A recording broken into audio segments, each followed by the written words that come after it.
অন্তর্বর্তীকালীন সরকারের প্রতি তো আমরা অকুণ্ঠ চিত্তে আমরা সমর্থন দিয়েছি, এখনো দিচ্ছি, দিয়ে যাচ্ছি, দিচ্ছি না তারও।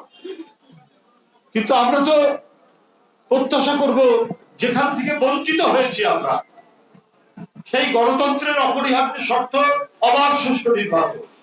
সেই নির্বাচনের কথা আমরা বলবো না? এদেশের মানুষ, ভোটাররা দীর্ঘ 17 বছর ভোট দিতে পারেনি। আর তো কত নতুন ভোটার হয়েছে এর মধ্যে, আর কত ভোটাররা ভোট দিতে পারেননি। তো তারা কি ভোট দেবে না? স্থানীয় সরকার নির্বাচন, এটা তো দলীয় সরকারের অধীনেও হয়েছে, হয়, কিন্তু ওটাই প্রাধান্য দিতে হবে কেন?